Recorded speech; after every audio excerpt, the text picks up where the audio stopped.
Nesse último dia do mês da Bíblia, celebramos a memória do grande tradutor e exegeta das Sagradas Escrituras, São Jerônimo, presbítero e doutor da Igreja.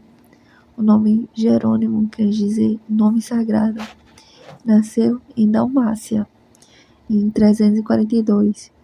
Ficou conhecido como escritor, filósofo, teólogo, retórico, gramático, dialético, historiador, exegeta e doutor da Igreja. É de São Jerônimo a célebre frase: ignorar as Escrituras é ignorar a Cristo. Com posse da herança dos pais, foi realizar sua vocação de ardoroso estudioso em Roma. Estando na Cidade Eterna, Jerônimo aproveitou para visitar as catacumbas, onde contemplava as capelas, e se esforçava para decifrar os escritos dos túmulos dos mártires.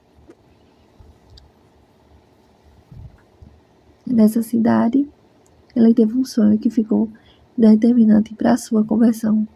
Ele se apresentava como cristão e era repreendido pelo próprio Cristo por estar faltando com a verdade, pois ainda não havia abraçado as Sagradas Escrituras, mas somente os escritos pagãos. No fim da permanência em Roma, ele foi batizado.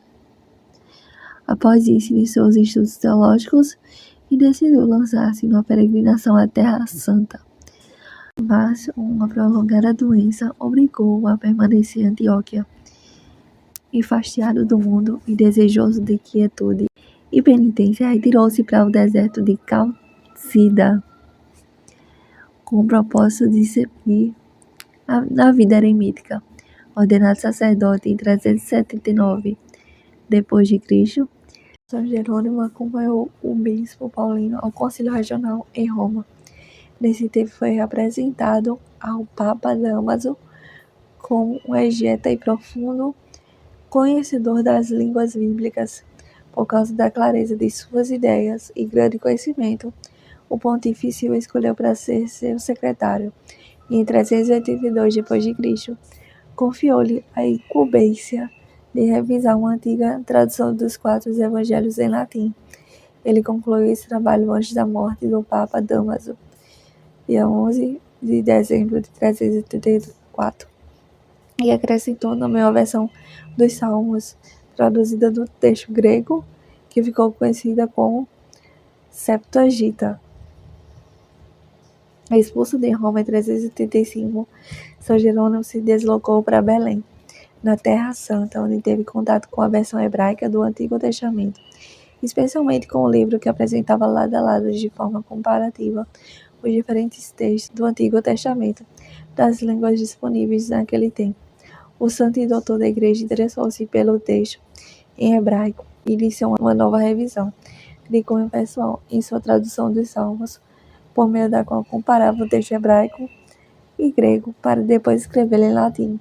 Essa versão dos Salmos ficou conhecida como Galicana, porque foi usada amplamente na Igreja da França, Gália, em latim.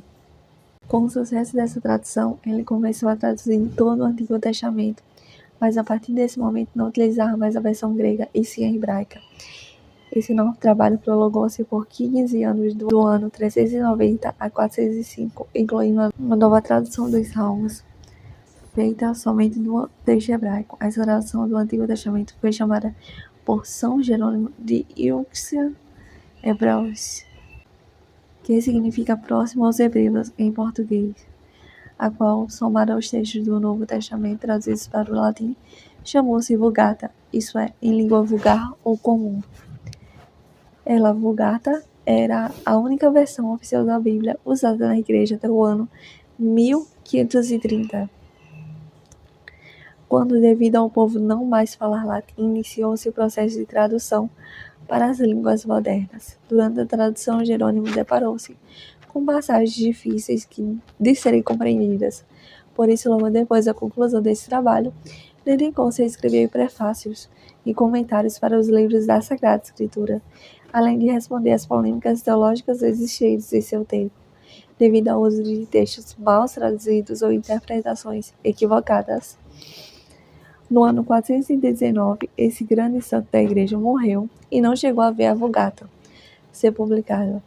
Esse fato só aconteceu quando foram reunidos todos os textos e escritos que ele havia traduzido. É importante lembrar que a Vulgata não foi imposta à igreja. Esse processo foi acontecendo à medida que se reconhecia que o texto traduzido por Jerônimo era mais exato e claro do que outras traduções livres disponíveis na época. Progressivamente, a Vulgata foi recebendo pequenas correções, por isso hoje esse nome pode designar diversas versões oficiais em latim. Aquela que chamamos hoje de Vulgata foi publicada em 1592 pelo Papa Clemente VIII, por isso também é conhecida como Vulgata Clementina. A Igreja declarou o padroeiro de todos os que dedicam ao estudo da Bíblia e fixou o dia da Bíblia no mês de seu aniversário de morte, ou ainda, dia da posse da grande promessa bíblica, a vida eterna.